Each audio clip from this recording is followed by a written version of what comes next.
இரண்டாம் அதிகாரம் 41வது வசனம் தொடங்கி 47வது வசனம் வரை. அவனுடைய வார்த்தையை சந்தோஷமாய் ஏற்றுக்கொண்டவர்கள் ஞானஸ்நானம் பெற்றார்கள். அன்றைய தினம் ஏறக்குறைய 3000 பேர் சேர்த்துக் கொள்ளப்பட்டார்கள். அவர்கள் அப்போஸ்தலருடைய உபதேசத்திலும் அந்யோன்யத்திலும் அப்பம் பிற்கதலிலும் ஜெபம் பண்ணுதலிலும் உறுதியாய் தரித்திருந்தார்கள். எல்லாருக்கும் பயம் உண்டாயிற்று.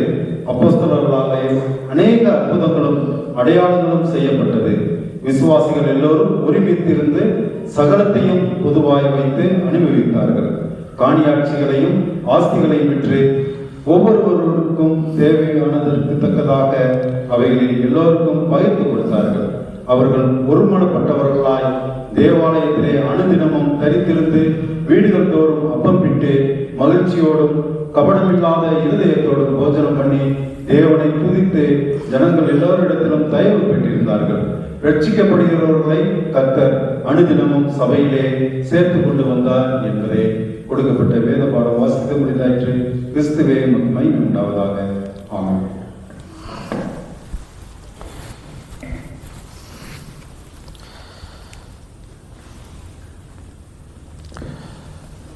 அன்பானவர்களே, இந்த அற்புதமான வேளையிலே சிந்தனைக்காக தெரிந்து கொள்ளப்பட்ட வசனம் வாசித்து கேட்ட பகுதியிலிருந்து ஒரு வசனத்தை நான் வாசிக்கிறேன். அப்போஸ்தலர் நடவடிக்கைகளின் புஸ்தகம் 2வது அதிகாரம் 46வது வசனம். அவர்கள் ஒருமனப்பட்டவர்களாய் தேவாலயத்திலே அனுதினமும் தரித்திருந்து வீடுகள் தோறும் அப்பம் பிட்டு மகிழ்ச்சியோடும் கபடமில்லாத இருதயத்தோடும் போஜனம் பண்ணி தேவனை துதித்து ஜனங்கள் எல்லோரிடத்திலும் தயவு பெற்றிருந்தார்கள். கிறிஸ்து இயேசுவுக்குள் அன்பானவர்களே, ஏற்கனவே நான் சொன்னேன், இன்றைக்கு லாக்கண்டு திருச்சபை 94வது ஆண்டை நினைவு கூறுகிறது. ஏன் நாம் சபையின் ஆண்டை நாம் நினைவு கூற வேண்டும்? ஏன் சபையின் ஆண்டை நாம் கொண்டாடி மகிழ வேண்டும்? உண்மையாகவே அன்றைக்கு அப்போஸ்தலருடைய வாழ்க்கையிலே, கிறிஸ்தவ மக்களுடைய வாழ்க்கையிலே ஒரு மிக முக்கியமான இடத்தை பிடித்திருந்தது எதுவென்று சொன்னால் ஆண்டவருடைய சன்னிதானம், இறை கூடுகை என்று நாம் சொல்ல முடியும். அதுதான் 46வது வசனத்திலே அவர்கள் ஒருமனப்பட்டவர்களாய் தேவாலயத்தில் அனுதினமும் தரித்திருந்து அப்படின்னு சொல்லப்பட்டிருக்கிறது. பால்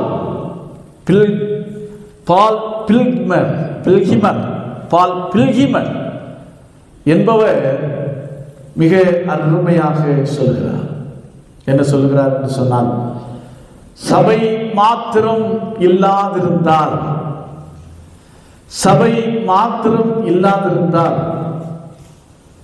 உலகத்தை சாத்தான் என்றைக்கோ நரகமாக்கியிருப்பான்.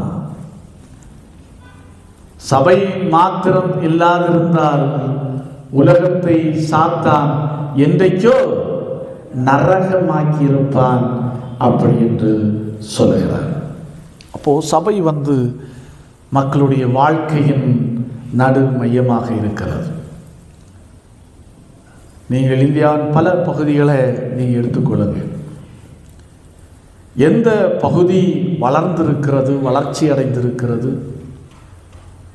இன்றைக்கு நாட்டின் மிக முக்கியமான நகரங்களாக்கி இருக்கிறது அப்படி என்று சொன்னால் மிஷனரிகளுடைய பாதங்கள் பட்ட இடங்கள், திருச்சபைகள் அதிகமாய் உருவான இடங்களிலே தான் இன்றைக்கு வளர்ச்சியையும் முன்னேற்றத்தையும் நாம் காண முடியும். அதுக்கு ஒரு சிறந்த எடுத்துக்காட்டியது என்று சொன்னால் இந்த கோடைக்கானல் மிஷனரிகளுடைய வருகை ஒரு அபரிதமான ஒரு வளர்ச்சியை இந்த பிரதேசத்துக்கு தந்தது. அவர்கள் போன இடங்களிலெல்லாம் தாங்கள் தொழுது கொள்வதற்கு, இறை வார்த்தையை பகிர்ந்தளிப்பதற்கும், பரிசுத்த சாக்கிரமந்தை அல்லது திருவிருந்தை அல்லது நற்கருணையை பரிமாறுவதற்கும் ஆலயத்தின் அவசியத்தை உணர்ந்துதான் அவர்கள் ஆலயங்களை எழுப்பினார்கள். அந்த வகையிலே வந்ததுதான் இந்த லாக் அண்ட் திருச்சபை. நாம் அன்பானவர்களே, கடவுளுடைய சித்தம் இல்லாமல், கடவுளுடைய திட்டம் இல்லாமல் ஒரு இடத்தில் ஆலயம் என்ன செய்வதில்லை, உருவாவதில்லை. அதற்கு ஒரு சிறந்த உதாரணம் அமெரிக்க தேசத்தில் உள்ள ஒரு ஸ்வான் நகரம். இந்த நகரம் கடற்கரை நகரம், கடற்கரை அருகிலே உள்ள ஒரு நகரம். அப்போ இந்த ஸ்வான் நகரத்திலே வாழ்ந்த மக்கள் பார்க்கிறார்கள், ஆராதித்து மகிழ்வதற்கென்று ஒரு ஆலயம் இல்லை. ஆகையினால் என்ன செய்யணும், ஒரு ஆலயத்தை இந்த நகரத்தில் என்ன செய்யணும், கட்ட வேண்டும் அப்படி என்று அவர்கள் தீர்மானிக்கிறார்கள்.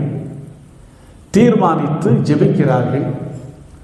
ஜெபித்து ஒரு நிலத்தை வாங்குவதற்கு அவர்கள் ஃபண்ட் ரைசிங் பண்ணுகிறார்கள். ஒரு குறிப்பிட்ட தொகை வந்தது. நீ எங்கே நிலம் வாங்குவது அப்படின்னு யோசிக்கிறார்கள். அப்போ அந்த நகரத்தினுடைய நடு மையத்தின் ஒரு மிக முக்கியமான பகுதி அடையாளம் கண்டுகொண்டு அது ஒரு எம்டி லேண்டாக இருக்குது.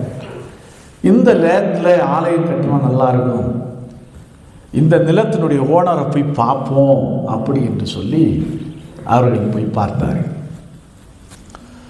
ஓனர் தீர்க்கமாக சொல்லிட்டார், நீ ஆலயத்துக்கு கேட்குறதெல்லாம் சரிதான், நான் இலவசமாகவும் தரப்போகிறதில்லை, காசுக்கும் தரப்போகிறதில்லை, நான் இந்த விற்பதற்கு ஒரு துளி அளவு கூட எண்ணம் என்னிடத்தில் இல்லை அப்படின்றவர்கள் ஓனர் ஆணைத்தரமாக சொல்லி அனுப்பிவிட்டார். இவர்கள் ஆகையினால் என்ன செய்தார்னா, ஒரு நகரத்துக்கு கொஞ்சம் அவுட்டில் ஒரு சதுப்பு நிலத்தில் ஒரு மரத்தால் ஆன ஒரு ஆலயத்தை அவர்கள் எழுப்பினார்கள். அது ஏற்கனவே சொன்னேன், அது கடற்கரை நகரம். மரத்தாலான, அன்னைக்கு மிஷினரிமார்களில் வீடுகளாக இருக்கட்டும், ஆலயமாக இருக்கட்டும், அது எதுதான் இருக்கும், மேக்சிமம் மரம்தான். மரத்தாலான, சுவருக்கும் பதிலாக மரம்தான், கூரைக்கும் மதில் தான், இப்போ மரம்தான், தரைக்கும் மரம்தான் போட்டு அருமையான ஒரு ஆலயத்தை கட்டி வழிபாடை, தொழுகையை அவர்கள் ஆரம்பித்தார்கள். அப்படியே போக ஒரு நாள் திடீரென கடுமையான மழை பெய்தது. கடல் கொந்தளித்த தண்ணி எங்கே வந்தது, நகருக்குள்ளே வந்தது.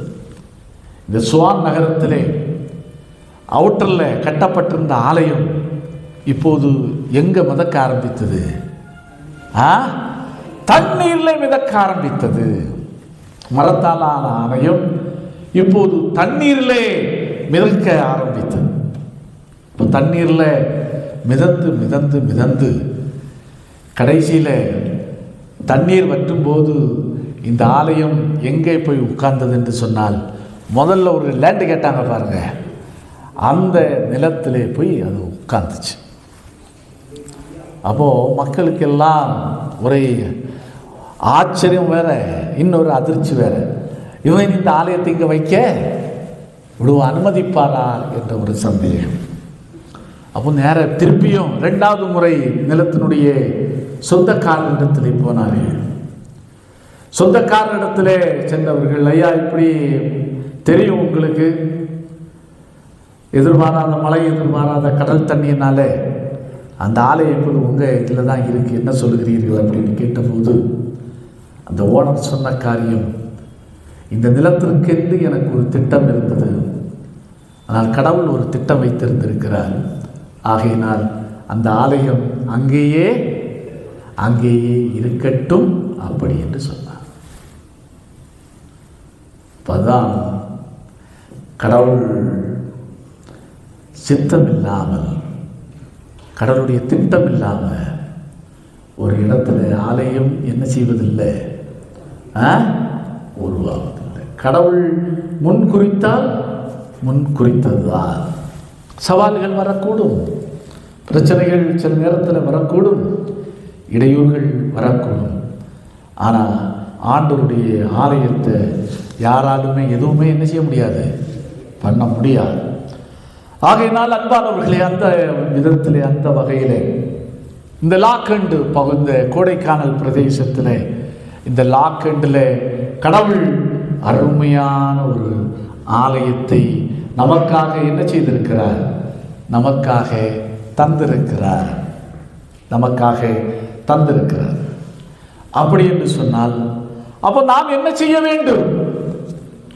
குறிப்பாக இன்றைக்கு இந்த சபை கட்டப்பட்டு சரியாக 94 ஆண்டுகள், சரியாக 94 ஆண்டுகள் ஆகின்றன.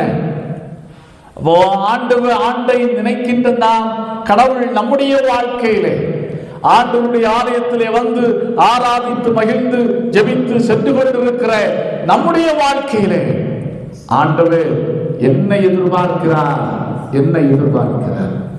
3 காரியங்களை மாத்திரம் சுருக்கமாக உங்களுக்கு முன் வைத்து இந்த நாளை இறை செய்தியை நான் நிறைவு செய்ய ஆசிக்கின்றேன். உபாகமம் 15வது அதிகாரம் 15வது வசனம். உபாகமம் 15வது அதிகாரம் 15வது வசனம்.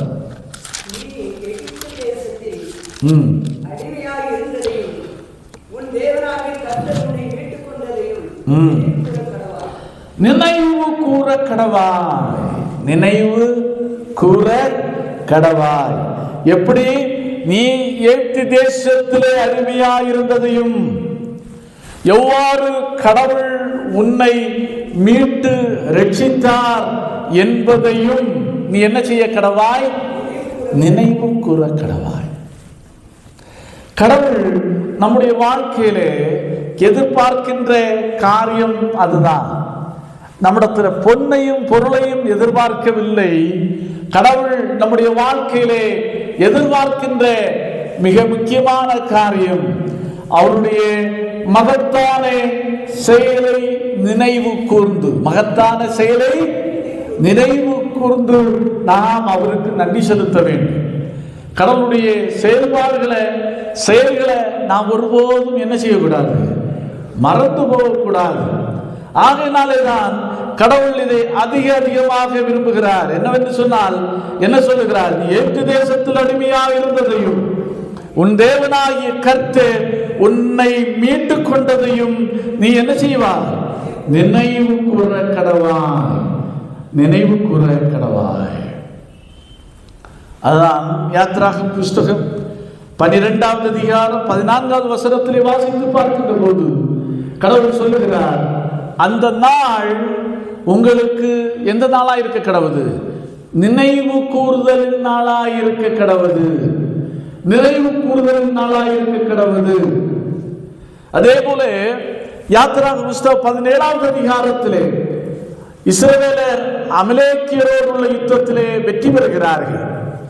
அப்போது கடவுள் சொன்ன காரியம், மோசையை நோக்கி சொன்ன காரியம், மோசே, இந்த வெற்றியை நீ நினைவு கூறும்படி நீ ஒரு புஸ்தகத்தில் எழுதி யோசுவாவின் செவிகள் கேட்கும்படி வாசி. நினைவு கூறணும்.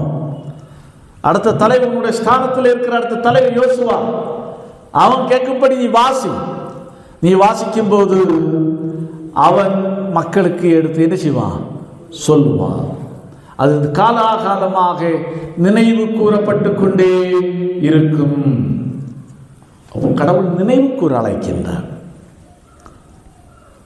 நமக்கு சில நேரத்தில் மறதி ஜாஸ்தி. சில நேரத்தில் முன்னேற்றங்களும் ஆசீர்வாதங்களும் வரும்போது பழையவற்றையெல்லாம் என்ன செய்து விடுவோம்? என்ன செய்து விடுவோம்? மறந்து விடுவோம். ஆனால் கடவுள் எதிர்பார்க்கின்ற காரியம் நாம் நினைவு கூற வேண்டும் என்பதுதான். அடுத்து இரண்டாவது காரியம், சங்கீதம் 26வது அதிகாரம் 8வது வசனம். சங்கீதம் 26 8வது வசனத்தை வாசியுங்கள். கர்த்தாவே, உமது ஆலயமாகிய வாசஸ்தலத்தையும் உமது மகிமை தங்கிய ஸ்தானத்தையும் வாஞ்சிக்கிறேன்.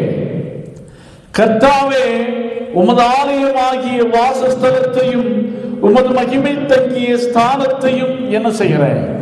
வாஞ்சிக்கிறேன். அப்போ கடவுளுடைய சன்னிதானத்தின் மேல் ஒரு ஈர்ப்பு நமக்கு எப்போதுமே இருக்கணும். தான் சொல்றேன். இது யாருடைய சங்கீதம்? யார்? தாவீதுடைய சங்கீதம். தாவீது யார்? ஒரு அரசன், அரண்மனையிலே வாழ்கின்றவன். அப்பேற்பட்ட ஒரு அரண்மனையிலே வாழ்கின்ற ஒரு மனுஷன் சொல்லுகிறான், நான் வாழ்கின்ற அரண்மனை அல்ல, எதன்மேல் நான் வாஞ்சியாயிருக்கிறேன். நான் எதன்மேல் வாஞ்சியாயிருக்கிறேன்? உமது ஆலயமாகிய வாசஸ்தலத்தையும் உமது மகிமை தங்கிய ஸ்தானத்தையும் நான் வாஞ்சிக்கிறேன். நான் ஆலயத்தினுடைய மகிமை என்னவென்று சொன்னால், கடவுளுடைய மகிமையை அனுபவிக்கிற இடம்தான் கடவுளுடைய ஆலயம் என்பதை நாம் உணர்ந்து கொள்ள வேண்டும். பழைய ஏற்பாட்டு காலத்திலே எங்கே கடவுளை தொழுது கொண்டார்கள்? ஓப்பன் கிரவுண்டில் தொழுது கொண்டார்கள், மலையிலே தொழுது கொண்டார்கள், கூடாரத்திலே தொழுது கொண்டார்கள். கடைசியாக ஆலயத்திலே தொழ ஆரம்பித்தார்கள். அதான் 2 நாளாகவும் 7வது அதிகாரம் 1வது வசனம் சொல்லுகிறது, கர்த்தருடைய மகிமையையும் ஆலயத்தையும் நான் என்ன செய்கிறேன்? கர்த்தருடைய மகிமை ஆலயத்தை நிரப்பிற்று அப்படின்னு சொல்கிறது. எசேக்கியேல் தீர்க்கதரிசி புஸ்தகம் 43வது அதிகாரம் 5வது வசனம் சொல்லுகிறது, இதோ கர்த்தருடைய மகிமை ஆலயத்தை நிரப்பிற்று. அப்ப கடவுளுடைய மகிமையை நாம் எங்கே அனுபவிக்க முடியும் என்று சொன்னால், காண முடியும் என்று சொன்னால், கடவுளுடைய ஆலயத்திலே. அடுத்து 2வது, ஏன் கடவுளுடைய ஆலயத்தை தாவீது வாஞ்சித்தான்? ஏன் கடவுளுடைய சன்னிதானத்தை அவன் வாஞ்சித்தான்? அப்படி என்று சொன்னால், கடவுளுடைய சன்னிதானம் சாதாரணப்பட்ட இடம் அல்ல, அது மாற்றத்தை ஏற்படுத்துகின்ற ஒரு இடம். ஒரு நோயாளி ஒரு தன்னுடைய பலவீனத்தின் நிமித்தம் டாக்டரை பார்க்க போறான். டாக்டரை பார்த்துட்டு வரும்போது நீங்க பாருங்களேன், ஒரு புதிய தெம்போடு வருவான். ஏன் ஏன் டாக்டரை பார்த்தாச்சு, அவர் என்ன சொல்லிட்டாரு? ஒன்றுமில்லை, இந்த மருந்தை நீங்கள் என்ன செய்யுங்க, சாப்பிடுங்க அப்படின்னு சொல்லி அனுப்பி வைக்கிறார்.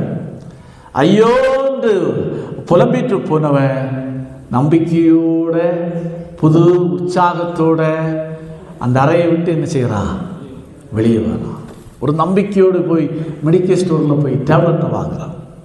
மாற்றம். இப்போ ஆலயத்துக்கு உள்ளே வருகின்ற போது ஒரு மனுஷன் ஒரு விதமாய் வருகிறான். உண்மையாகவே கடவுளை ஆராதித்து உண்மையான உள்ளத்தோடு ஆண்டவருடைய சமூகத்தில் ஜெபித்து இந்த இடத்தை விட்டு கடந்து செல்லுகின்ற போது அவன் எப்படி போறான்? மாற்றத்தோடு, ஒரு நம்பிக்கையோடு போகிறான். மாற்றத்தை ஏற்படுத்துகின்ற இடம். ஆலயம். அதான் அன்னாளுடைய வாழ்க்கையில நாம் பார்க்கிறோம். 1 சாமுவேல் புஸ்தகம் 1வது அதிகாரம் 18வது வசனத்தை வாசிங்க. 1 சாமுவேல் புஸ்தகம் 1வது அதிகாரம் 18வது வசனம்.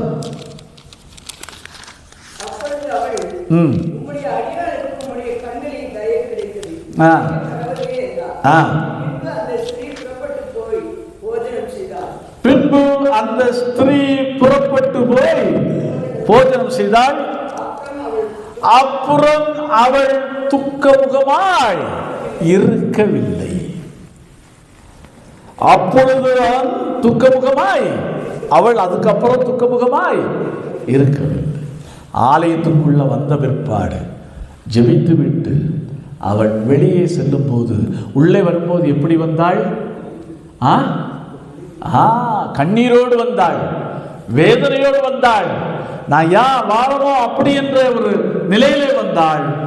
ஆனால் ஆலயத்தை விட்டு வெளியே செல்லும் போது எப்படி போனாள்? அதுக்கப்புறம் அவள் துக்கமுகமாய் இருக்கவில்லை. அதனாலே தான் சொன்னேன், ஆலயம் சாதாரண கடவுளுடைய மகிமையை அனுபவிக்கின்ற இடம். 2வது ஆலயம் மாற்றத்தை ஏற்படுத்துகின்ற ஒரு இடம். இதை நம்முடைய வாழ்க்கையில் புரிந்து கொள்ள வேண்டும். ஆகையினாலே தான் சங்கீதக்காரன் அனுபவித்து சொல்கிறார், கர்த்தாவே உமது ஆலயமாகிய வாசஸ்தலத்தையும் உமது மகிமை தங்கிய ஸ்தானத்தையும் நான் என்ன செய்கிறேன்? வாஞ்சிக்கிறேன். அப்போ ஆண்டவருடைய ஆலயத்தை நாம் வாஞ்சிக்கணும், நாம் நேசிக்கணும். தவறாமல் அவருடைய சன்னிதானத்திற்கு வந்து அவரை என்ன செய்யணும்? மகிமைப்படுத்தணும், அவரோடு பேசி மகிழ வேண்டும். அடுத்து 3வது பாருங்கள், யோவான் 15வது அதிகாரம் 7வது வசனமும் 8வது வசனமும். யோவான் 15வது அதிகாரம் 7வது வசனமும் 8வது வசனமும்.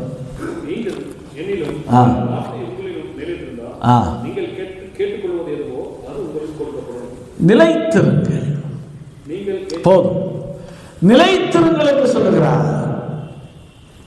முதலாவது நினைவு கூறுங்கள், 2வது வாஞ்சியுங்கள், 3வது என்ன செய்யுங்கள்?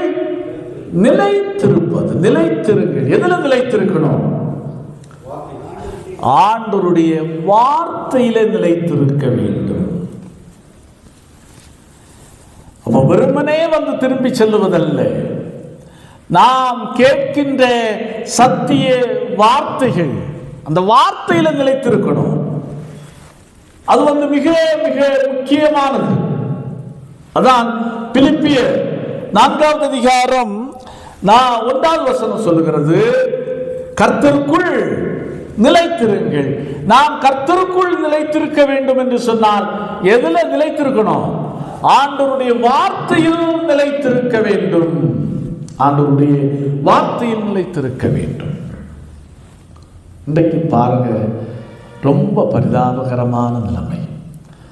மக்கள் என்ன செய்கிறார்கள் என்று சொன்னால், தவறான உபதேசத்தின் அடிப்படையிலே மக்கள் குழம்பி போயிருக்கிறார்கள். அங்கே இங்கே எங்கே என்றெல்லாம் என்ன செய்து கொண்டிருக்கிறார்கள்? அலைந்து கொண்டிருக்கிறார்கள். ஆனால் ஆண்டவர் சொல்லுகிறார், எப்பா நீ கேட்கின்ற இறை வார்த்தையிலே நிலைத்திரு. நீ என் வார்த்தையில் உன்னிலும் நீ என்னில் நிலைத்திருந்தால் நான் உன்னை என்ன செய்வேன்? நிலைத்திருப்பேன் அப்படி என்று சொல்லுகிறார். நிலைத்திருப்பேன் அப்படி என்று சொல்லுகிறார். ஆகையினால்தான் எபிரேயர் 13வது அதிகாரம் 9வது வசனம் சொல்லுகிறது, பலவிதமான அந்நிய போதனைகளால் என்ன செய்யாதிருங்கள்? அலைவுண்டு தெரியாதிருங்கள், நீங்கள் கடவுளிலே நிலைத்திருங்கள். அப்போ கேட்கிறது கடவுள் என்ன செய்கிறார்? தருகிறார். கிறிஸ்து இயேசுவுக்குள் அன்பானவர்களே, இந்த நாளை நாம் யோசித்து பார்ப்போம், கடவுளுக்கு நன்றி செலுத்துவோம். அன்றைக்கு பாருங்கள், கிறிஸ்தவம் வளர்வதற்கு காரணம் என்னவென்று சொன்னால், அதாவது நான் வாசி கேட்ட பகுதியிலே மிக அருமையாக பார்த்தோம்.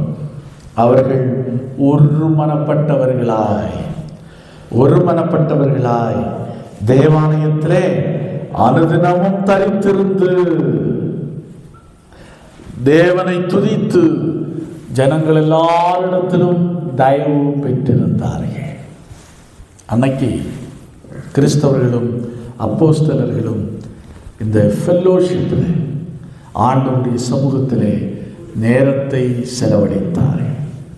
ஆகவே அன்பானவர்களே, நாம் ஆலயத்தினுடைய மேன்மையை உணர்வோம், அதனுடைய மாட்சிமை உணர்வோம், அதனுடைய முக்கியத்துவத்தை உணர்வோம். ஆண்டவருடைய நாமத்தையும் சன்னிதானத்தையும் நாம் நேசித்தோம். ஆண்டவர் நிச்சயமாய் பெரிய காரியங்களை நம்முடைய வாழ்விலே செய்வார். ஆண்டவர் தாமே இந்த வார்த்தைகளை கொண்டு நம்ம ஒருவரையும் ஆசீர்வதிப்பாராக. ஆமென்.